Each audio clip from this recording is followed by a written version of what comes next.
we should probably move on to sequences. Alrighty. Unless anybody else had anything to... If anyone else has anything, I'll strangle them. Focus your uncertainty is our first one.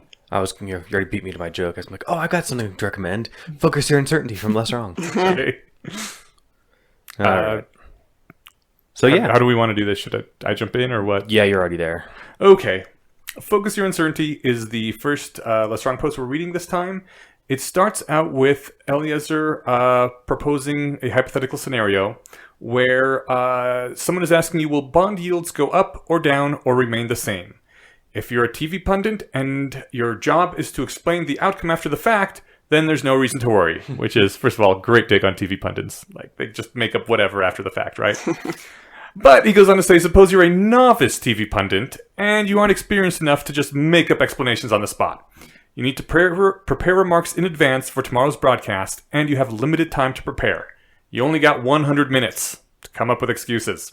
You can't spend the entire 100 minutes on up, and also spend the entire 100 minutes on down, and also spend the 100 minutes on stay the same. You got to prioritize somehow. You don't want to spend 33 precious minutes on excuse you don't anticipate needing. In your uncertain state of mind, it seems that you anticipate the three events differently, that you expect to need some excuses more than others. And, this is the fascinating part, when you think of something that makes it seem more likely that bond prices will go up, you feel less likely to need an excuse for bond prices going down or remaining the same. It even seems like there's a relation between how much you anticipate each of the three outcomes and how much time you want to spend preparing each excuse. Of course, the relation can't actually be quantified.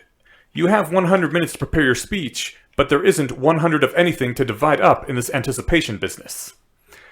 And so I just thought that was a absolutely wonderful way of illustrating the idea of what a probability distribution feels like inside your brain. Yeah. Basically, this post is Eliezer making the case for why you should apply math and other thinking skills that you should have learned in school or real life. And I like how it's, for some reason, making me think of, I've been like digging back into the getting things done GTD method again, and David Allen proposes natural planning, and it really like, it's a systematized like way that you can create steps for a project that is based on the way your brain naturally thinks about stuff. And I like how this is kind of the natural planning version of how you come to have probability distributions in your head. Because like this is the like, I guess maybe the thing that's the similarity between the two of them is maybe people might come at planning a project or trying to develop a probability distribution with like some trepidation, like, oh, that sounds hard, that sounds like that's something that requires like a lot of study or like knowing higher level math. But actually it's just like, no, this is the thing you're doing all the time. Mm-hmm. You're doing this naturally, like behind the scenes, and you just don't realize it. Yeah. And I like that framing of the minutes that you have to spend, because a lot of times people are like, well, I don't know how the hell to put like a 10% probability on something versus 90% of something else. I just think like this is really unlikely and this is very likely. But once you put it in terms like, okay, you have 100 minutes to prepare for these scenarios, how much time are you going to spend on each one? That really helps someone get the feeling for what their probability feels like. Yeah. And the novice pundit, like, having to justify the expenditure of their time and resources, and deciding to go with the one that's more likely.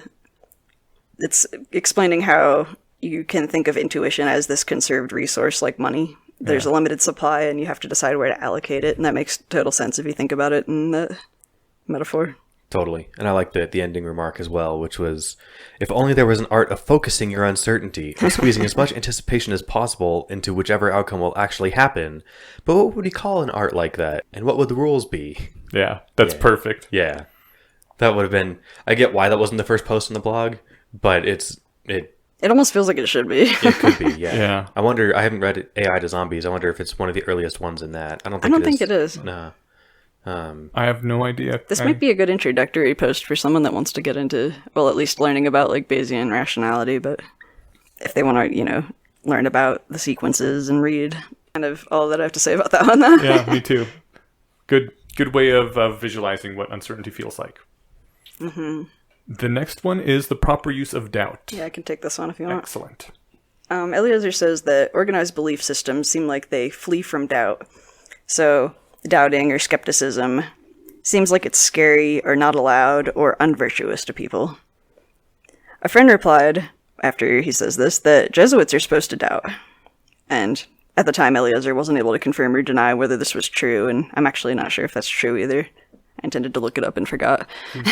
But yeah, this friend was basically like, oh no, like, organized belief systems love doubt. We're encouraged to doubt ourselves all the time. And so Eliezer thought, Jesuits wouldn't be properly described as fleeing from doubt, or they'd be rationalists.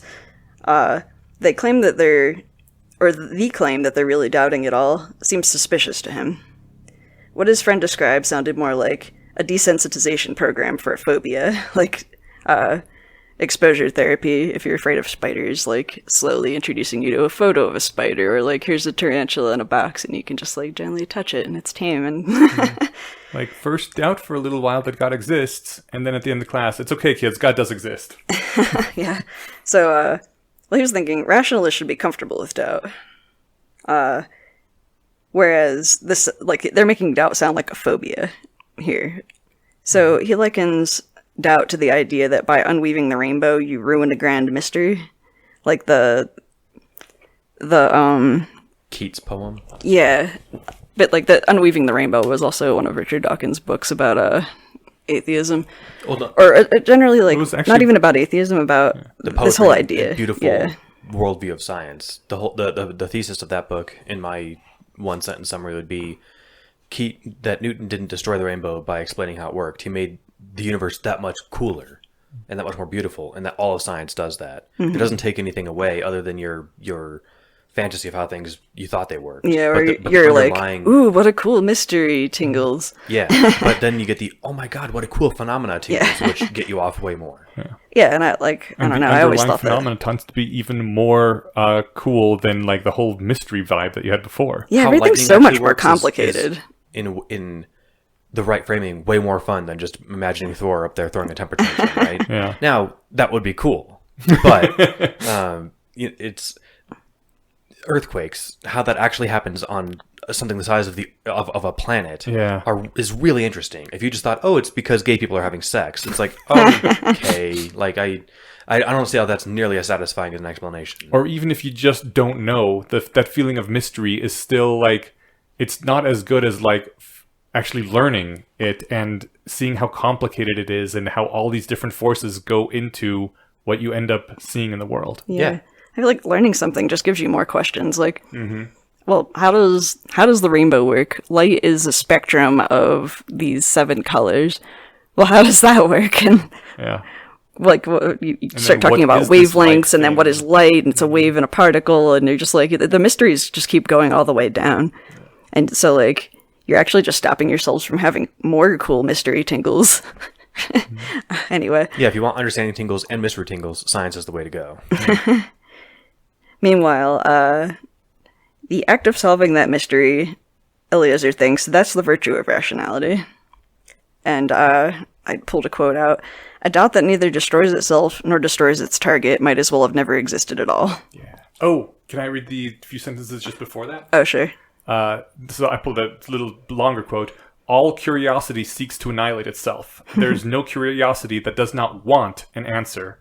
But if you obtain an answer, if you satisfy your curiosity, then the glorious mystery will no longer be mysterious.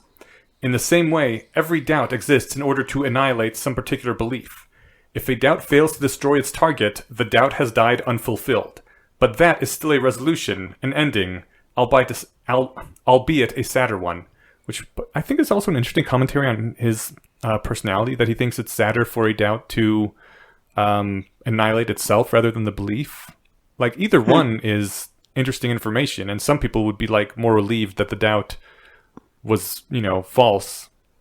Yeah, I mean, if you think about the book Methods of Rationality, like, it's kind of like the character gets really excited when they find a new mystery, something they don't know, or something that challenges them, so I do kind of see that as a virtue. Yeah. But yeah, then he says, a doubt that neither destroys itself or destroys its target might as well never existed. Mm-hmm. Yeah. It's the... I think maybe he says it's sadder because you didn't learn anything new if the doubt destroys itself, but Yeah, you're just confirming things you already knew. Yeah. Yeah. Yeah, he says it's the resolution of doubts, not the mere act of doubting, that drives the ratchet of rationality forward. Yeah, and then he goes on to say that not all doubts are rational. This is another quote, wearing doubts doesn't make you a rationalist any more than wearing a white medical lab coat makes you a doctor. And I agree with that. It reminds me of people who doubt stuff with scientific evidence, like anti-vaxxers, trying to argue that their opponents aren't open-minded, or science is a dogma, where, yeah. And that sounds like anticipating that sort of weaponized doubt, where it's like, oh, I'm just being a good virtuous doubter and skeptic by not buying into all this vaccine business. Yeah. The doubt should either annihilate itself or annihilate the belief that it was aimed at. And it could be applied both ways. Like, all right, so let's doubt the anti-vax position and see what you get there. Mm-hmm. Yeah. And if you're, oh, I don't want to look into that, or if you have a knee-jerk, if you have a reflex to shy away from that, then that's not the proper use of doubt. No, that is the exact opposite of what you should be doing. Yeah. He says, a doubt should point to the way to destroy the doubt. So, pointing out kind of the idea that untestable hypotheses are pretty worthless. That's why I like bust-on string theory, but if you are going to put forth a hypothesis, it should be something that's testable. There's not really much point to sitting there and being like, well, what if there's an invisible fairy that causes milk to turn into cheese? And I don't know, like, just start coming up with this whole history behind, like, other than, like, maybe making some entertaining fiction. This isn't really a useful, productive use of your time or brain power. Yeah.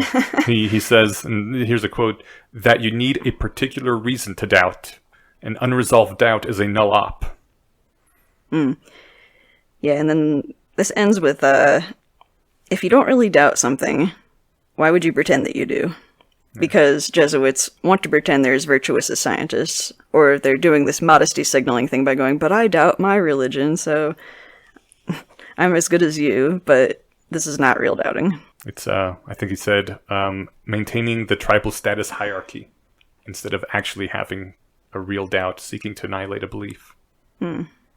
I did have an interesting conflict while reading this. Do you guys think that this all doubts seek to annihilate themselves conflicts with the previous post at all? Because, like, isn't holding a probability distribution in your head kind of the same thing as being kind of doubtful? I think that it's kind of using probability, because, like, you can't always test every hypothesis. Or you can gather more evidence in support of it, but most things don't come in a black and white, like, okay, we're gonna do this experiment, and then, like, this is definitely gonna prove it.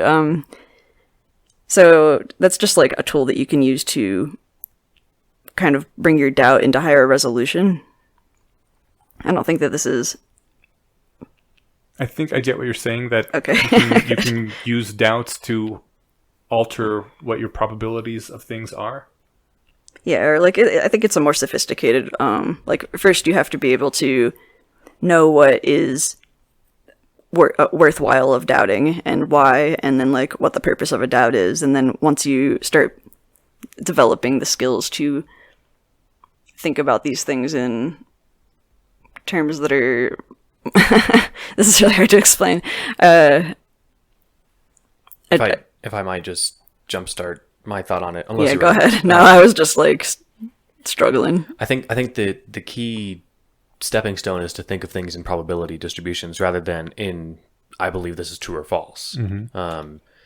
So if you're 80% confident that bond yields would go up, you'd spend 80% of your minutes, present or writing that analysis for it to present the next day or something, right? Yeah. And then if you have a doubt of some kind that it's that strong, maybe the doubt will motivate you to find out whether you should revise it down to 60%. And it lets you be capable of doing that. Yeah. Whereas if you, maybe this hypothetical TV pundit doesn't have any real vested interest other than not getting fired. But, like, if you really cared about the outcome of something, you're ready to accept that, all right, here's my assumption that this will work, and here's my confidence. When you're thinking about it in those terms, rather than I believe this in the colloquial sense of I believe this, then you're open to chasing that doubt and changing your mind, right? Okay. Yeah. Yeah, updating more up or down. I guess I dislike how dissonant these two posts are in tone. Like the first one is very much about holding probabilities and not you aren't 100% sure of things, but here's how you can think about your uncertainty. And then in this one, it's very much like doubts exist to annihilate a belief or to annihilate themselves. And a doubt that does nothing is worthless. And that's very much a black or white thing. It either annihilates itself or the belief. And that just feels like that black and white is so in contrast with the spectrum thinking of before. I think I had a similar reaction to it. I actually wrote after the quote, I scrolled up, hang on. Yeah, a doubt that neither destroys itself nor destroys its target might as well have never existed. Mm-hmm. And I wrote, is this a good way to think about doubt? It seems kind of extreme. And then I wrote under that, well, actually, like, if I try to liken this to the scientific method, it actually makes a lot more sense. Right. That the doubt should motivate you. Yeah. Or, like, there's no point in doubting something that, like, if you discovered that that it was true or false, like, it wouldn't mean anything, I guess. There's no point in doubting something if you're just going to hold on to the doubt and, like, reify the doubt as something valuable as opposed to as a motivator. Right. Or if you're not actually open to the possibility of changing your mind, which is what he accused the, quote, doubting, unquote, Jesuits of doing. Yeah, pretending to doubt. Well, the Jesuits, they have no intention of pursuing the doubts. The doubts are just there in their minds, and that's what's bad about them. That they're going to hold on to their beliefs without following the doubts. Because, I don't know, maybe they're scared of what the doubts will find. Yeah. I might be curious to look up. I don't know very much about Jesuits, but, like, how that's actually structured. Like, I just actually, like, psychologically find this fascinating. Somebody who, okay, I'm required to sit here for 10 minutes and do a meditation on how much I doubt this religion, but then at the end of it, I'm supposed to actually not doubt it. What does that look like on the inside? If anyone was raised Jesuit and actually has firsthand experience, I'd be interested in reading about it. Or hearing about it, if you want to write in, so... And I dislike how much work we have to do to make these two things, like, feel like they cohere. Even though I think I know what he's trying to get at, I think it could and should have been written clearer. I can dig it. Yeah. Although in this vast of a body of writing, it's not surprising that not everything's perfect. Yeah, and I think that these weren't originally written to flow together, so probably the way that they rearranged them for... We're reading them in the order that they were put online. But I mean, like, I don't think that Eliezer was actually, like, writing one after the other kind of sequentially. Right. Like, it was more like, okay, today I'm going to write a post about this thing, and it wasn't really meant to be read as They do book. often jump around, in topic. And sometimes in tone, too. Mm-hmm. Like, I like that he was kind of experimenting with the way that the kind of tone, the kind of structure that he used for some of these, and then also it makes it a little hard to read sometimes, too. I like that, I think Methods of Rationality pulled it all into one tone. So that stops kind of being distracting when you're trying to figure out what kind of, like, literary narrative trick thing's going on in this one. I don't know. I don't think it's necessarily a flaw of the writing either, though. Just that sometimes it can be a bit distracting when you come across something like this where... But then again, we've also thought about it more than some of the others because of that, so... Yeah, shrug.